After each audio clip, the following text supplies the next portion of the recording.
Bismillahirrahmanirrahim. Alhamdulillahi rabbil alamin. Wassalatu wassalamu ala nabina Muhammad wa ala alihi wa ashabihi ajma'in. Wa ba'd. Sonde inshallah do ta marrim temën e 17, cila quhet Salahun Niyya, përmirësimi i qëllimit apo niyetës. Dhe në këtë temë autori Allah e rujt e sjell hadithin e njohur që transmetohet te Buhariu në Sahihin e tij. Dhe siç e dim, pra Sahih Buhariu është libri më i saktë mas librit të Allahut, mas Kur'anit. Dhe këtë hadith e përsjell prej Khalifes së drejtë Umar ibn al-Khattabit radhiyallahu anhu, i cili tregon se pejgamberi sallallahu alaihi wasallam ka thënë innamal a'malu binniyat. Vërtet veprat merren në konsiderat vetëm sipas niyetit, sipas qëllimeve. Wa innama likulli imri'in ma nawa, dhe vërtet çdo njeriu i takon vetëm ajo që ka pas niyet, që ka pas për qëllim. Faman kanat hijratuhu ila Allahi wa rasulihi fa hijratuhu ila Allahi wa rasulihi. Prandaj kushdo që bën hijrat, pra emigron për të Allahut dhe të i dërguarit i tij, atëherë edhe hijreti i tij konsiderohet i ktill që është për të Allahut dhe i dërguarit i tij. Wa man kanat hijratuhu lidunya yusibuha aw ila imra'atin yankihuha fa hijratuhu ila ma hajara ilayhi. Ndërsa kush bën hijrat për ndonjë çështje, për me arrijë ndonjë çështje të kësaj bote, apo për të martuar ndonjë grua, atëherë thotë hijreti i tij merren në konsiderat në bazë asaj që ka pas niyet, që ka pas për qëllim. Këtë hadith Imam Buhari Allahu mëshiroft e sjell në disa vende në Sahihun e tij, me zinxhir të transmetuesve që përfundonte Alkama ibn Waqqas el-Laythi, Allahu mëshiroft. Dhe në vendin e parë që e përcjell Alkama, Allahu mëshiroft thotë kam dëgjuar Umar ibn al-Khattabin duke thënë në minber. Po ka qenë minber kur e ka treguar këtë hadith. Dhe tregon se ka dëgjuar pejgamberin duke thënë innamal a'malu binniyat. Vërtet veprat janë vetëm sipas niyetës. Në një vend tjetër Alkama tregon, thotë kam dëgjuar Umar ibn al-Khattabin duke marrë hutbë. Dhe ka treguar aty se ka dëgjuar pejgamberin duke thënë ya ayuhan nasu innamal a'malu binniyat. O ju njerëz, vërtet veprat janë vetëm sipas niyetit, qëllimit. Pra këto dy transmetime që vinë për këtë hadith madhështor dhe dyja që shtam pra janë të Sahih Buhariut, na dhajnë një kuptim shumë dobishëm që tregojnë se ky hadith madhështor pra i bekuar pejgamberi sallallahu alajhi wasallam ka përmend në hutbën e tij të përgjithshme që e ka mbajtur për njerëz pra në minberin e tij. Dhe kjo tregon se pejgamberi përmes këtyre fjalëve ka dashur me atërheq vërejtën umetet e tij mi zgju prej xhumit dhe me i vetë disu për këtë çështje kaq të rëndësishme që është prej çështjeve të cilat e përmirësojnë ose i përmirësojnë zemrat e njerëzve, e që është pra çështja e niyetit. Dhe halifja e pejgamberit sallallahu alajhi wasallam Umar ibn al-Khattabi e ka ndjek këtë shembull të pejgamberit sallallahu alajhi wasallam dhe ka përmend këtë hadith në hutbën që e ka mbajtur në minber. Po me të njëjtin qëllim, për ta treguar rëndësinë e ose vendin edhe pozitën e lartë që ka niyeti, qëllimi në jetën e muslimanit. Prandaj të gjithë thirrsat që thrasin në hajër, në mirësi, imamët përmirësues dhe këshillues sinqert, vazhdimisht pra në çdo vend u kujtojnë robërët e Allahut njerëzve këtë hadith pejgamberit sa më qoftë në minbere, qoftë në vende të tjera, për t'ja u treguar edhe t'ja u kujtuar rëndësinë e niyetit. Edhe që sa në vendin dhe pozitën madhështore që ka niyeti për muslimanë, dhe që niyeti është prej, ose mundi më thonë është çështja më e rëndësishme më madhore për meselës përmirësohen gjuha, për meselës përmirësohen zemrat. Dhe pastaj Imam Buhariu me këtë hadith e ka filluar Sahihun e tij. Po hadithi i parë që e përmend në Sahihun e tij është ky hadith. Dhe ngjajshëm me Imam Buhariun ka vepruar edhe shumë prej dietarëve, që librat e tyre i ka filluar me këtë hadith madhështor dhe këtë hadith i bereqetshëm. Këtë të qëllimi i tyre ka qenë mja qërsa më lart, po mi paralajmëruar dhe mi atërheq vërejtën pra njerëzve se pra njeriu ka nevojë shumë, besimtari ka nevojë shumë për me përmirësuar jetën e tij. Madje kjo nevojë është nevojë e ngutshme, është nevojë urgjente, qoftë në kërkim të dijes, qoftë në të gjitha adhurimet e tjera. Nga se shohim që veprat merren konsiderat te Allahu subhanahu wa taala vetëm bazë niyete dhe qëllimit që e kemi. Prandaj asnjë vepër e jonë, asnjë adhurim, qoftë namaz, qoftë agjerim, qoftë haxh, qoftë lëmosh, apo bamirësi tjetër, mirësjellje ndaj prindërve kështu me radhë, po asnjë adhurim me cilin afrohemi te Allahu subhanahu wa taala nuk ka pesh, nuk merren konsiderat te Allahu subhanahu wa taala përveç nëse është i ndërtuar edhe i ngritur mbi niyetën e saktë dhe niyetën e mirë. Po niyet me të cilën njeriu ka për qëllim shpërblimin prej Allahut subhanahu wa taala. Pra nëse niyeti është i sinqert, i pastër, i kulluar për Allahun subhanahu wa taala, dhe me këtë vepër është për qëllim pra shpërblimi prej Allahut, apo që shprehen dietarët me pa fytyrën e Allahut subhanahu wa taala në botën tjetër në xhenet, atëherë Allahu subhanahu wa taala pranon këtë vepër prej njeriu. Nëse nuk është vepra e bazuar në këtë niyet mirë, edhe të pastër, atëherë kjo vepër refuzohet. Edhe nëse është sasi të shumtë, apo janë vepra ndryshme dhe të lloj-llojshme, gjitha refuzohen, nuk i pranon Allahu subhanahu wa taala. Nëse nuk janë pra që thamë të bazuara në ngritura mbi niyetën e pastër edhe niyetën e mirë. Allah subhanahu wa taala thon surën Isra: "Men kana yuridu al-'ajilata 'ajjalna lahu fiha ma nasha'u liman nurid. Thumma ja'alna lahu jahannama yaslaha madhmuman madhura." Kushdo që ka për qëllim jetën e kësaj bote, atëherë thot ne ja shpejtojmë atij, ose ja shpejtojmë kujt dëshirojmë diçka pit mira të kësaj bote. I po kujt dëshirojmë. Pastaj thot atij ja caktojmë xhehenamin ku aty ai do të përvlohet, pra do të digjet në xhehenam, dhe ku do të jetë pra i poshtruar dhe i dëbuar. Wa man arada al-akhirata wa sa'a laha sa'yaha wa huwa mu'minun fa ulaika kana sa'yuhum mashkura. Derisa sa i përket atij që ka për qëllim ahiretin, botën tjetër, dhe përpiqet për ahiretin me gjithë zemrën, po me përpjekjen që i takon botës tjetër duke qenë besimtar, thot i tilli përpjekjet e tij do të jenë të shpërblyera te Allahu subhanahu wa taala. Po ashtu në surën Bayyina Allah thot: "Wa ma umiru illa liya'budu Allaha mukhlisina lahu ad-din." Ata nuk janë urdhëruar me diçka tjetër veç se që ata adhurojnë Allahun duke ja kushtuar atij të gjithë fenë, të gjitha adhurimet sinqerisht, pa të pastra vetëm Allah subhanahu wa taala. Në surën Zumar thot: "Ala lillahi ad-dinul khalis." Venire vërtet i gjithë adhurimi i pastër i takon vetëm Allah subhanahu wa taala. Dhe kuptohet ajetet që flasin për këtë temë të shumta. Për këtë arsye janë të shumta transmetimet që vijnë prej dietarëve që tregojnë për rëndësinë e këtij hadithi. Dhe sqarojnë pra pozitën e lartë edhe madhështore që e zën ky hadith në fenë islame. Saqë Imam Shafiu Allahu mëshiroft dhe të tjerë prej dietarëve kanë thonë ky hadith është 1/3 e dijes. Po përfshin 1/3 e dijes fetare. Po ashtu ka ardhur Imam Shafiu Allahu mëshiroft i cili ka thonë: "Yadkhulu hadha al-hadithu fi 70 baban min abwab al-fiqh." Ky hadith futet, pra i përfshin 70 kapitull për kapitujve të fikut.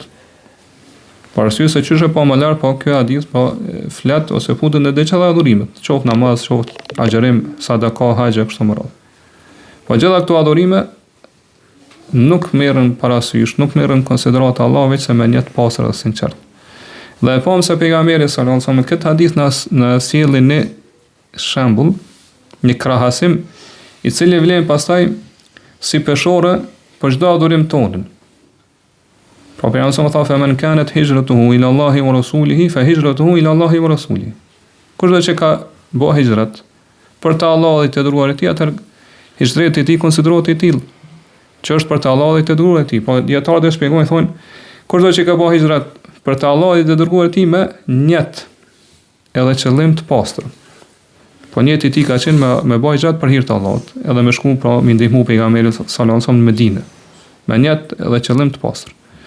Atar shpërblimi i hijreti i tij është për të Allahut dhe dërguarit e tij, pra si shpërblim edhe sevap. Po i ka marr shpërblimin edhe sevapin prej Allahut subhanahu wa taala. Po ky shembull që po sjell pejgamberi son këtë hadith po na tregon se nëse niyeti është i mirë, atë realizohet sevapi. Nëse niyeti është i mirë, i pastër, atëherë arrihet shpërblimi prej Allahut subhanahu wa taala. Nëse niyeti është i korruptuar, i prishur, atëherë vepra refuzohet dhe nuk pranohet Allah.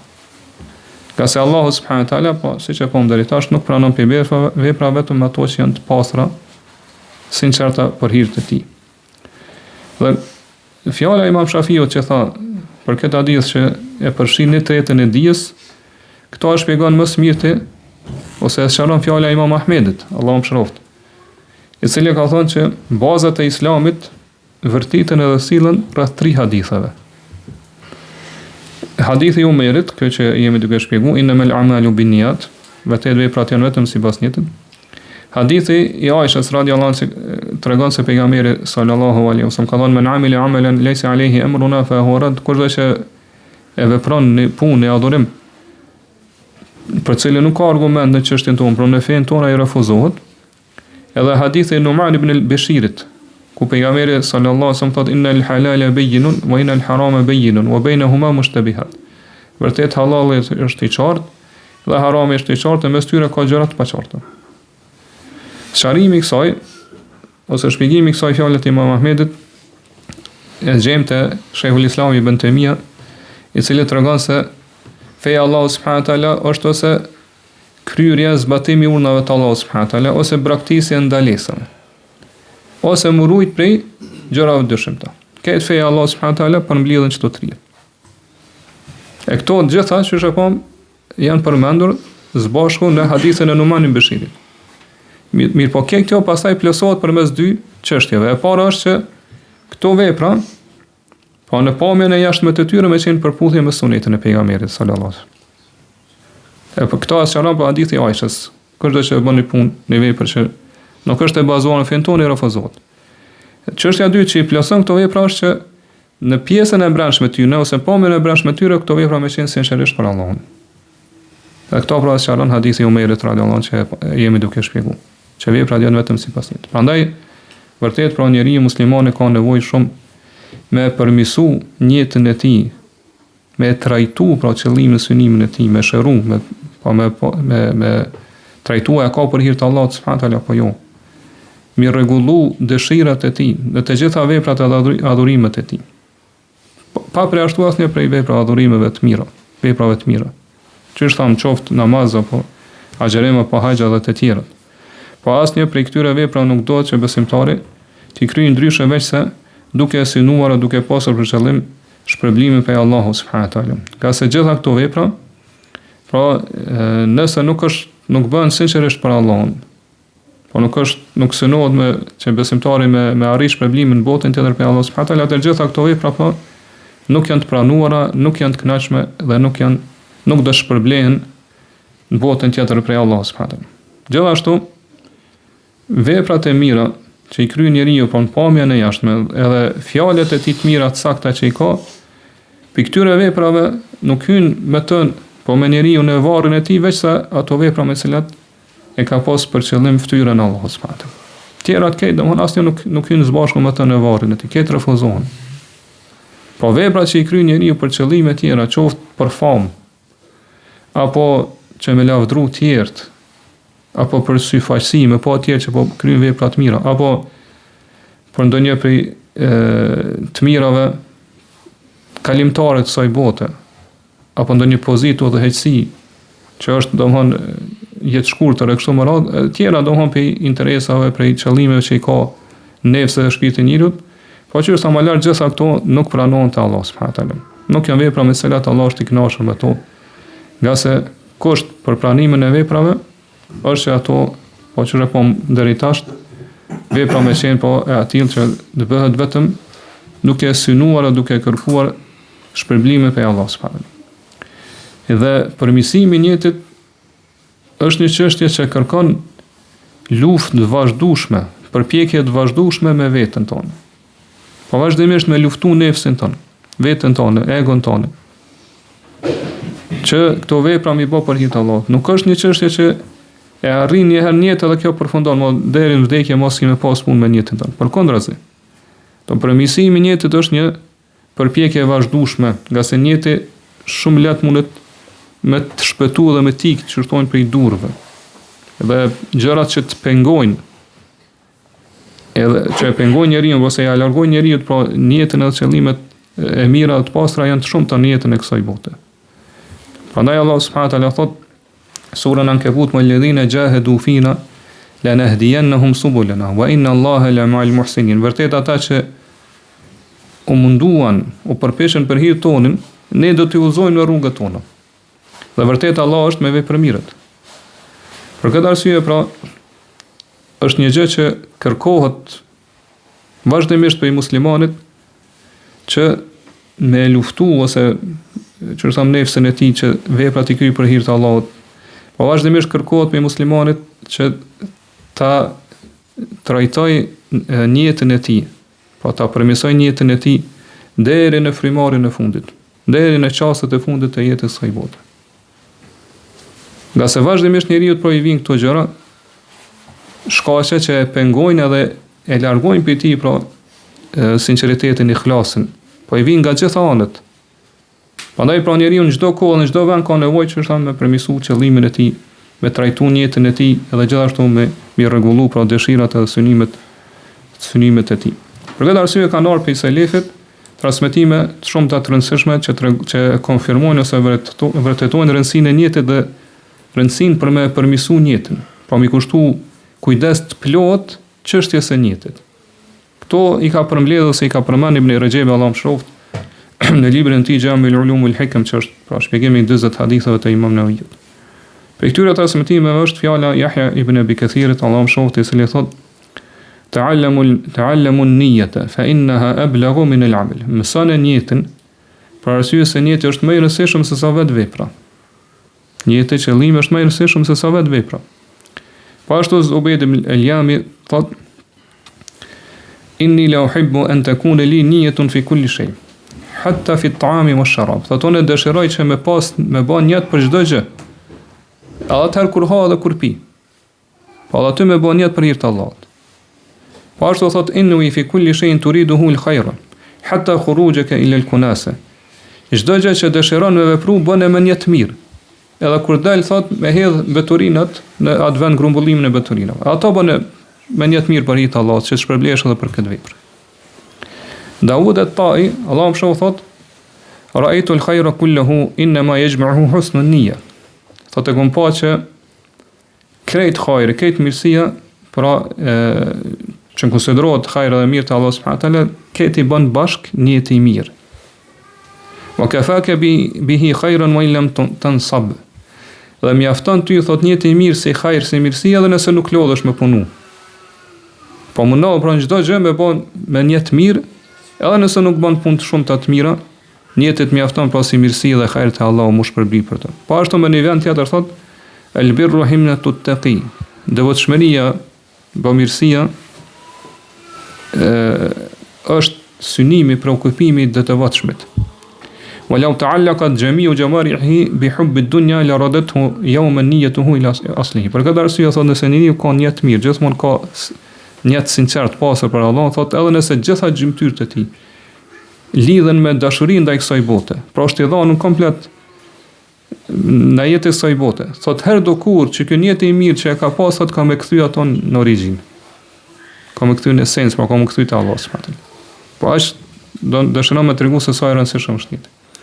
Dhe Sufjan al-Thawri Allahu më thotë: Ma alajtu shay'an ashadda alayya min niyyati li annaha tataqallabu alayya.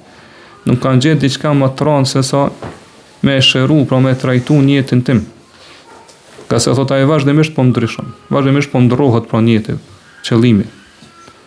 Edhe Jusufin Esbat thot: Takhlisu niyyati min fasadiha ashaddu ala al-amilina min tul al-ijtihad.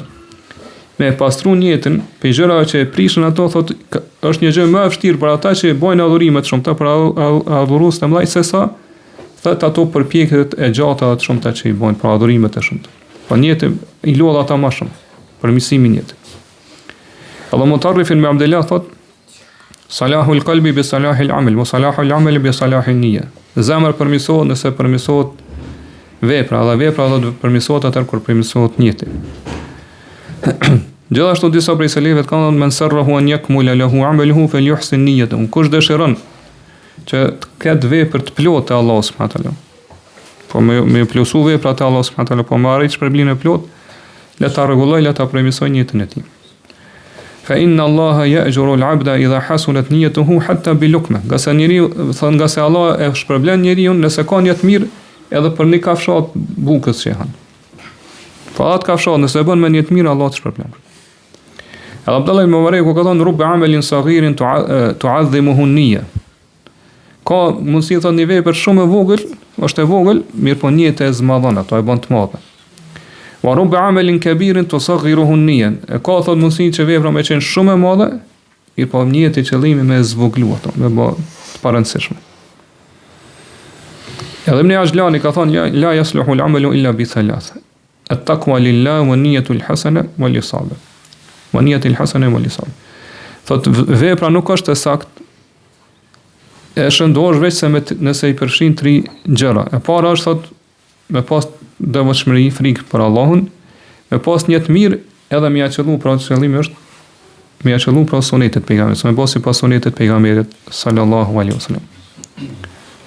Edhe Fudhal ibn Iyad ka thonë inna ma yuridu Allahu minka niyyataka wa iradatak. Allah ai që dëshiron Allah prej teje është vetëm qëllimi dhe niyeti yt.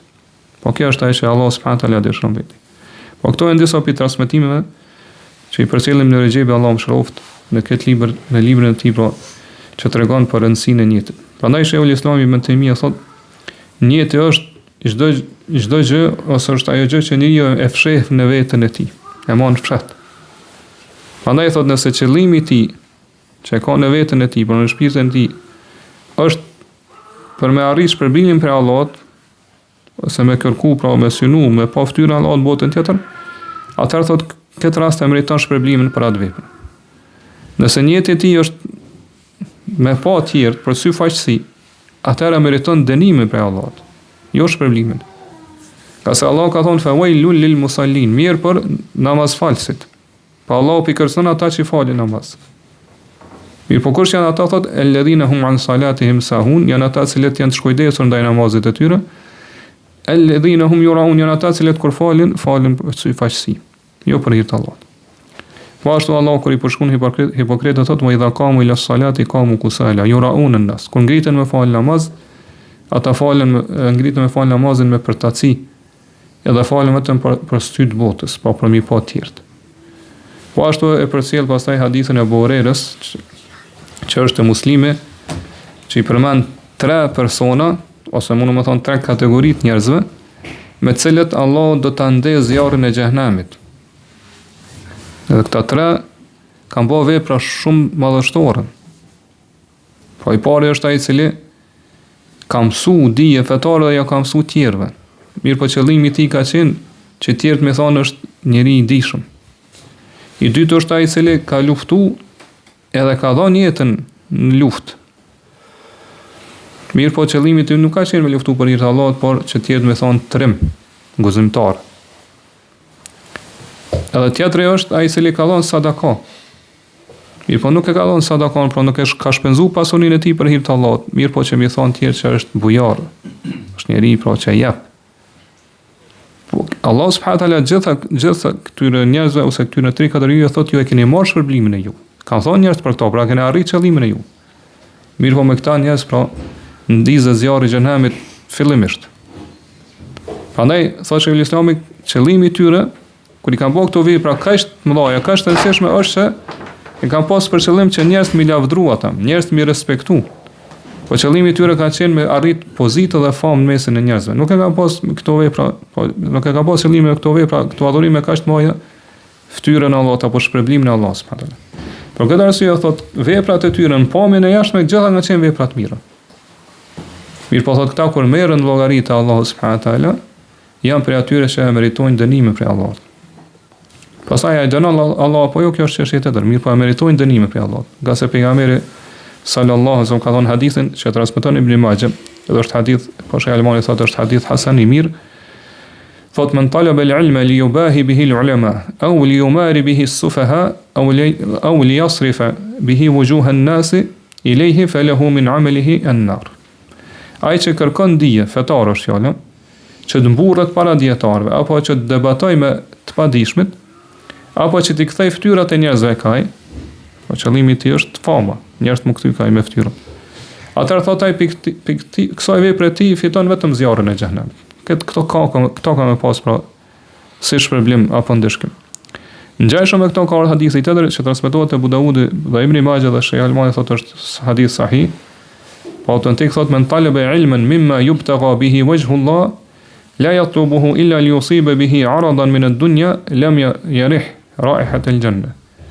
Ma inna rihaha la yujadu min masirati 500 am. Thotë ai që kërkon një dije, një dituri, e cila do të kërkohet vetëm për hir të Allahut. Po kjo është dija fetare. Pra kërkon një dije që do të më kërku vetëm për Allahun, jo për interesa dobi të kësaj bote. Thot, mirë po ai kërkon këtë dije thot për që është për diçka për interesave, kënaqësive kalimtare të kësaj bote, thot i tilli nuk ka me nuhat aromën e xhenetit. Edhe pse thot aroma e xhenetit nuhatet në largësi distancë 500 vite larg xhenetit. Po shumë larg, mirë po kjo nuk e nuhat, po shumë larg xhenetit. Po në përgjithësi thot Sheikhul Islami për kësaj e kuptojna që kjo temë që e kemi marrë edhe për temave të para, që zemra është piknisja, zemra është origjina. Siç ka thonë Abu Huraira radhiyallahu anhu, el qalbu malikul a'da wal a'da'u junuduhu. Zemra është mbreti i gjymtyrëve dhe gjymtyrët janë ushtarë të zemrës. Fa in tabe el maliku tabe junuduhu. Nëse mbreti është i mirë, atëherë ushtarët kanë qenë në rregull mirë.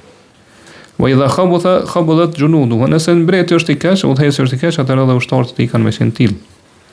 Dhe këtë kuptim pra kemi edhe hadithën e Numan ibn Bashirit që kemi marrë shumë herë gjatë këtyre temave, gjatë këtyre dersave, që për cilën dhe Buhariu dhe Muslimi ku pejgamberi sallallahu alaihi wasallam thotë inna fil jasadi mudgha. Në vërtetë në trup është një copë mishi, një organ. Idha salaha laha sa'irul jasad. Nëse ai përmirësohet i krejt trupi. Wa idha fasada laha sa'irul jasad. Edhe nëse ai copë e mishit prishet, atëherë prishet i gjithë trupi. Ela wa hiya al-qalb thot venire, vërtet kjo copë e mishit të zemrës. Pra nëse përmirësohet zemra, patjetër ka përmirësuar trupi. Nëse prishet zemra, patjetër ka prish trupi. Prandaj thot këtë kuptim këto vepra pasaj që i ka të brendshme, patjetër kanë shfaq jashtë mbreti dhe ka më qenë pra edhe qëllimi i tij, pra edhe pse është diçka që e fsheh njeriu, patjetër ku mu pasqyru ose ku mu reflektu në të jashtëmëri. Nuk mbetet më një gjë e fshehtë. Qase edhe shpirti, trupi pasaj prishet pra për shkak të prishjes së zemrës. Prandaj për kësaj që thamë më lart, për kuptojnë që ikhlasi, pra adhurimi i Allahut me sinqeritet të pastër, është realiteti i fesë islame. Edhe është çelësi i thirrjes së pejgamberëve. Që është pam ajetin më lart. Ku Allah tha wa ma umiru illa liya'budu Allaha mukhlisina lahu din. Ata nuk ishin urdhëruar më asgjë tjetër veç se ata adhurojnë Allahun. Dhe që këtë fenë e tyre, adhurimin e tyre pra më ja kushtu pastër dhe të kulluar Allah subhanahu wa taala. Po ashtu Allah thot wa man ahsanu dinan mimman aslama wajhahu lillahi wa huwa muhsin. Kush ka fe më të mirë se sa ai i cili e nështron e dorëzon fytyrën e tij për hir të Allahut, pra është i sinqert për hir të Allahut, adhuron vetëm Allahun subhanahu wa taala, duke qenë vepër mirë, duke munduar mi përkry këto vepra. Dhe realiteti i ikhlasit, sinqeriteti, siç thotë Ibn Qayyim Allahu shoft është me veçu Allahun, me veçu Zotin me dashuri, me madhrim, me respekt, me frikë dhe shpresë. Po gjithashtu me veçu Allahun subhanahu wa taala dhe me rezultatet e këtyre adhurimeve të zemrës, e që vinë pra mbështetja në Allahun subhanahu wa taala, kthimi ka ai, dëshira për shpërblimin e Allahut subhanahu wa taala, droja ndaj tij. Prandaj thot sinqeritet do të thotë që ti mos më dosh askund tjetër përveç tij. Dhe nëse e don ose çdo kusht tjetër që duhet përveç Allahut subhanahu wa taala, e don për shkak se vjen si pasim i dashurisë ndaj Allahut subhanahu wa taala. Dhe dashuria e dikujt tjetër përveç tij thotë do të jetë atill që të jetë vetëm si rrugë ose mjet për me shtu dashurinë ndaj Allahut subhanahu wa taala. A mirë po në parim, në origjinë ti do të më dash vetëm Allahun subhanahu wa taala. Po ashtu thotë nuk do të friksohemi veç se atij. Nuk do të shpresojmë te dikush tjetër veç se ai. S'do të mbështetem me askujt tjetër përveç tij. Nuk do të varen shpresat te dikush tjetër përveç se te Allahu subhanahu wa taala. As mos kemi dropi dikujt tjetër përveç tij. Nuk do të betohemi veç se në emër të tij, apo të zotohemi veç se për hir të tij. Po ashtu nuk do të pendohemi vetëm se te ai, dhe nuk do të bindemi veç se urdhave të tij. dhe në vështirësi nuk do të kërkohet pra ndihma apo na çliru për këtyre vështirësive veç se prej tij. Edhe kërkimi mbrojtje dhe stres do të jetë vetëm te ai. Po do t'i bëjnë sejdë vetëm atij dhe therremi kurban vetëm për hir të tij dhe në emër të tij. Gjitha këto thotë i bashkon në fjali vetme që është pra që mos ta adhurohet askush tjetër me të gjitha llojet e adhurimeve veç se Allahu subhanahu wa taala. Po kjo është realiteti i ihlasit, sinqeritetit. Prandaj, mbas asaj që thamë më lart, njeriu ka për detyrë, po muslimani ka për detyrë që është pa deri tash me luftu veten e tij, nefsin e tij, që mu mundu me pastru pra nefsin e tij për gjitha këtyre gjërave të cilat e dëmtojnë ose e paksojnë ikhlasin, sinqeritetin, ose e largojnë fare prej zemrës së tij. Në një vend tjetër Ibn Qayyim Allahu mëshiroft thotë, nuk mundet mu bë bashk ikhlasi, sinqeriteti në zemrën e njeriu, po në zemrën e njeriu nuk mundet mu bë bashk ikhlasi, sinqeriteti edhe dëshira për me lavdru tjerët, apo lakmia për gjërat që i kanë tjerët, pasuria, pozita kështu më radhë. Këto dyja nuk mundet mu bë bashk. Ai sa bën bashkë thot ujë me zjarrin. A mundu të bëj bashkë ujë me zjarrin? Thot para ashtu nuk mundu të bëj bashkë po këto dy gjëra në zemrën e besimtarit. Prandaj thot nëse nefsi jot të nxit ty, që domethënë ti më synu ikhlasin, sinqeritetin, po vepran që e bën me po për hir të Allahut, atëherë thot do të lakmin që e ka njeriu për gjërat që i kanë tjerët, këtë lakmin për asil në shembull thot me therr, me thikën e dëshpërimit, po që me heq dorë shpresat krejt për asaj që ato gjërat ose të mira që i kanë tjerët, që të lakmi po me therr me thikën e dëshmimit dhe humbjes shpresës. Pastaj thot më kthy ka dëshira për lavdatat apo lavdrimet e tjera, edhe më tregu për komplet i pa interesuar për to. Ashtu siç tregon pa interesuar thot asheket e dunjas për ahiretën, për botën e. Kështu këtë mënyrë do të më qenë pa interesuar, mos me lakmu në lavdatat edhe pra lavdrimet e tjerëve. Prandaj thon nëse ti vepron kështu në këtë mënyrë drejt, pra në mënyrë të saktë, e therr lakmin, edhe tregosh i pa interesuar për lavdatat e tjerëve, atëherë thot këtu të bëhet i lehtë ikhlasi. Nuk po thotë se arrin ikhlasin. Mirë po të lehtësohet rruga për me qenë i sinqert, me pas ikhlas në adhurimet e tua. Pastaj thot nëse ti pyet, edhe thu, cilat janë ato gjëra që ma lehtësojnë mu pra sakrifikimin, therrjen e kësaj lakmie, edhe mos interesimin për lavdrimet e tjera, atëherë thot përgjigjja është sa i përket pra me therr, me sakrifiku lakmin, kjo thot gjëja që ta lehtëson këto është ti me ditë, me qenë i bindur, pra me pas dije bindse, që çdo gjë që ti e lakmon, çdo gjë që ti e dëshiron, që është e tjerët, thot ajo është në dorën e Allahut subhanahu wa taala. Po depot as tyre gjërave që i lakmon ti që të tjerët janë në dorën e Allahut subhanahu wa taala. Kurkush nuk i zotron ato, nuk i posedon përveç tij. Edhe askush nuk mundet të më dhon diçka për këtyre gjërave që i lakmon njeriu përveç Allahut subhanahu wa taala. Askush tjetër për krijesën. Po këtë mënyrë që ta leson që ti me heq dorë për i lakmisë që e ki ndaj gjëra që i kanë të tjerë, nga se Allahu ja ka dhënë ato gjëra tjera të mira të tjera, Allahu mundet me t'i dhënë ty, pra njerëz nuk mundin asgjë me dhënë për ty. Derisa sa i përket thot zuhdit, mos interesimit për lavdatat e tjerëve, thot çështja që ta leson me arrit këtë nivel është me ditë se lavdrimi i tjerëve që ose ndryshe thot lavdrimi që sjell ty dobi ose që zbukuron ty, apo në çmime që nënçmon ty dhe dëmton ty, është vetëm nëse kjo vjen prej Allahut subhanahu wa taala vetëm. Jo nëse të lavdrojnë se të nënçmojnë njerëz. Ai nuk dëmton ty, as nuk sjell dobi, as nuk bën dëm.